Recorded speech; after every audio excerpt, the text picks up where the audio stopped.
Avant de commencer, abonnez-vous, cliquez sur la notification, mettez-nous des pouces et n'oubliez pas de nous joindre. Merci. Assassinat du président haïtien.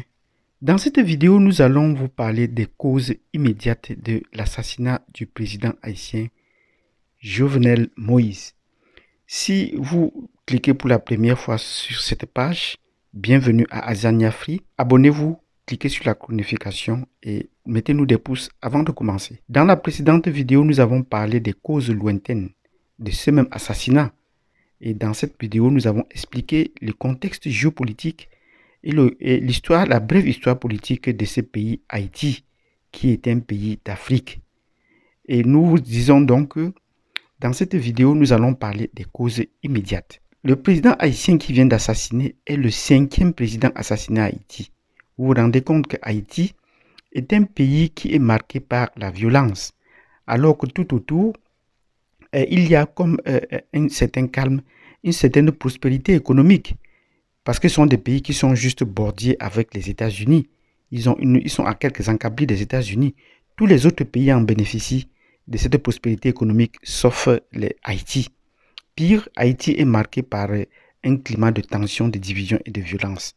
Et c'est ça qui peut également expliquer la facile présence des étrangers sur le sol et pouvoir organiser un assassinat de cette envergure.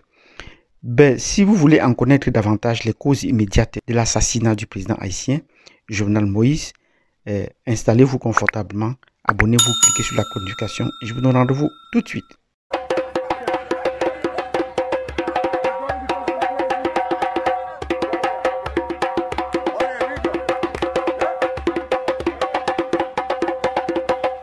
Nous avons parlé des causes anciennes et pour comprendre les causes les plus éloignées, les causes anciennes qui remontent au 19e siècle, il fallait comprendre déjà la doctrine de Monroe qui, au début des années 1820, a institué une doctrine selon laquelle l'Amérique aux Américains, pour essayer de repousser au loin les velléités européennes.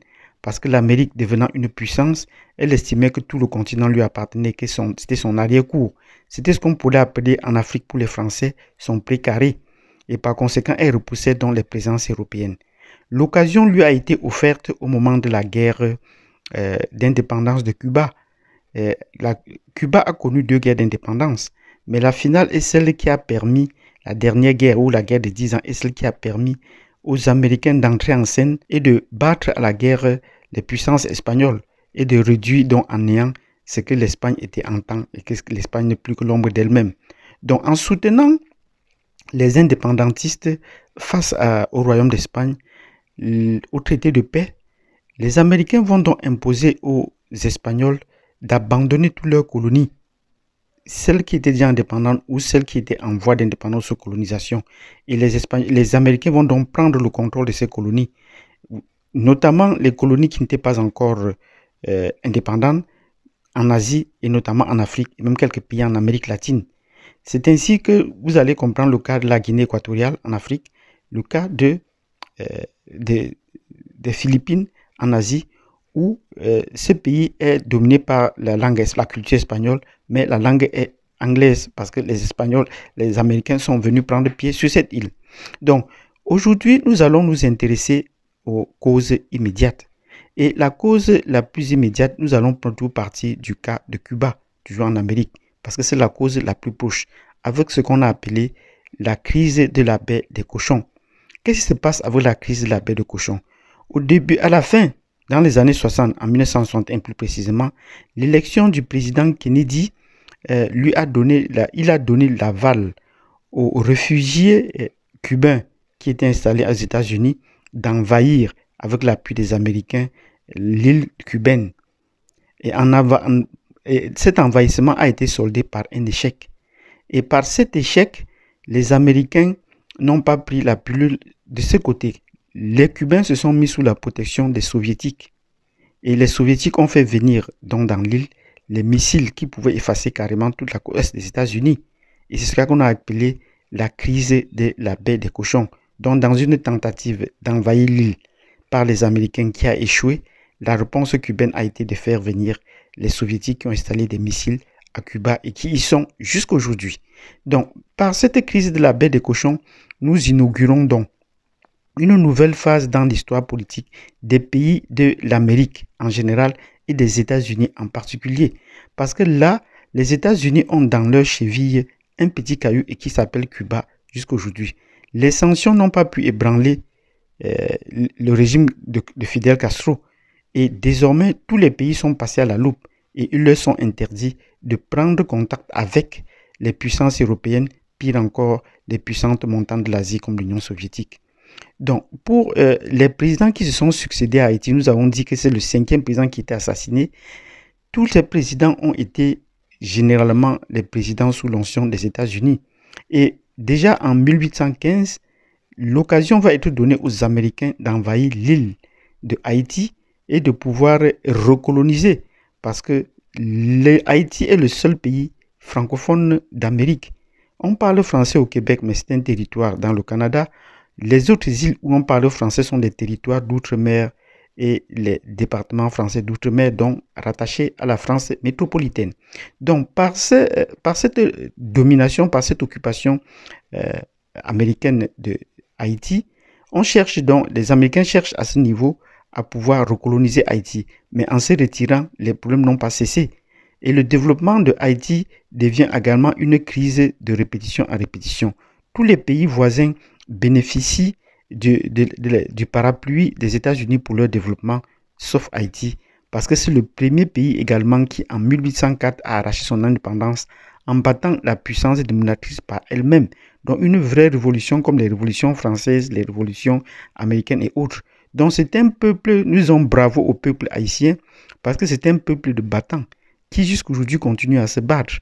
Donc les derniers présidents, pour ne prendre que les deux derniers cas, le président Michel Martelly, qui était un artiste, est arrivé au pouvoir avec l'onction des Américains. On l'accuse d'avoir été un peu dépravé parce que, comme artiste, il n'avait pas de retenue dans ses mœurs. Il pouvait même se déshabiller en public et proférer des menaces ou des invectives à la population. Mais arrivé à la fin de son mandat, il a désigné donc quelqu'un qui s'appelle Jovenel Moïse. Il était issu d'une classe sociale, c'était lui son principal parrain. Et en étant son parrain, celui qui assurait également la garde présidentielle de Jovenel Moïse, dont il le tenait à l'œil et pouvait lui rappeler à tout moment ce qu'il ne va pas. Mais pour les causes immédiates, la première cause immédiate, c'est que le président Jovenel Moïse, en arrivant au pouvoir pendant sa campagne électorale, a bien dit qu'il souhaiterait donner la lumière aux Haïtiens. Parce que, comme en Afrique, les Haïtiens sont dans le noir, ils payent, mais ils sont toujours dans le noir. Et il n'avait pas de solution jusque-là pour cela. Et voyant son mandat s'effriter au jour le jour, sans trouver de solution à l'électricité qu'il a promis aux Haïtiens, il s'est tourné vers la Turquie et vers d'autres pays. Donc, en voulant négocier déjà avec la Turquie pour obtenir l'électricité pour son peuple, c'était dans le premier crime de lèse-majesté ou la première cause immédiate, parce qu'il voulait déjà posséder à un développement du pays que les États-Unis ne voulaient pas. C'est vrai que la Turquie fait partie de l'OTAN, mais les négociations avaient déjà commencé et les négociations se poursuivaient, mais n'allaient pas aussi vite qu'on l'aurait souhaité. Donc ça, c'est la première cause immédiate de la mort, de l'assassinat du président Jovenel Moïse.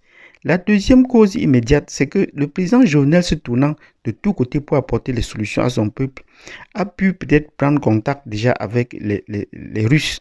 Et le 2 juin dernier, le président Jovenel Moïse a accepté les lettres de créance du nouvel ambassadeur de Russie qui devait s'installer à Port-au-Prince, la capitale haïtienne. Voilà le crime qui a signé, voilà l'acte de lèse-majesté qui a signé dans son arrêt de mort. À partir de ce moment, beaucoup d'analystes ont prédit qu'il devait être assassiné. Et les États-Unis ne pouvaient pas tolérer cela. Après le cas de Cuba, qui était déjà là et qui constituait donc une menace sérieuse pour les États-Unis, tout pays qui devait tenter devait payer le prix. C'est dans ce sens que un commando a été envoyé, et parmi les commandos, on cite bien qu'il y avait un Américain, a été envoyé pour pouvoir assassiner le président. Et cela a été une œuvre vraiment de professionnel. Si sa garde n'a pas réagi, c'est parce qu'elle n'est pas contrôlée par elle. Et on ne peut pas assassiner un président de cette envergure sans que les chancelleries, au moins sur place, qui contrôlent l'île, ne soient au courant. Et les principaux pays qui contrôlent l'île sont lesquels? C'est les États-Unis en particulier. De remonter à la guerre de Monterrey, c'est dans son giron immédiat. Les pays qui contrôlent également cette île sont les Nations Unies. Parce qu'il faut le dire, avec les catastrophes à répétition, les Nations Unies sont implantées depuis lors, important le choléra dans cette île qui n'existait pas déjà. Donc, vous voyez que les pays comme le Canada ne peuvent pas être innocents dans ces genres de situations, dans ces genres de coups, dans ces genres d'assassinats. Et ceci n'arrive qu'à un pays de noirs. Donc, pour nous résumer, pour les causes immédiates, nous disons que le président haïtien a négocié avec la Turquie, une puissance étrangère, pour l'électricité à son pays. Il a également accepté les lettres de créance que la Russie, l'ennemi juré des États-Unis, une ambassade russe soit construite à Port-au-Prince, la capitale. Et là, ça signait déjà la fin de sa vie. Et c'est la raison pour laquelle, voilà les deux principales raisons qui constituent les causes immédiates de l'arrêt de la mort du président haïtien. Si vous avez aimé cette vidéo dans laquelle nous avons présenté les causes immédiates, un résumé des causes anciennes et précisément les causes immédiates de l'assassinat du président haïtien, nous vous demandons, nous vous prions de nous mettre des pouces. Et n'oubliez pas de vous abonner, de cliquer sur la cloche de notification et surtout nous laisser un commentaire. Si vous voulez en savoir plus sur le pays Haïti, qui est un pays d'Afrique, et les analyses qui vont s'en suivre, n'hésitez pas à nous laisser un commentaire pour nous signifier cela. Merci et je vous donne rendez-vous à la prochaine vidéo.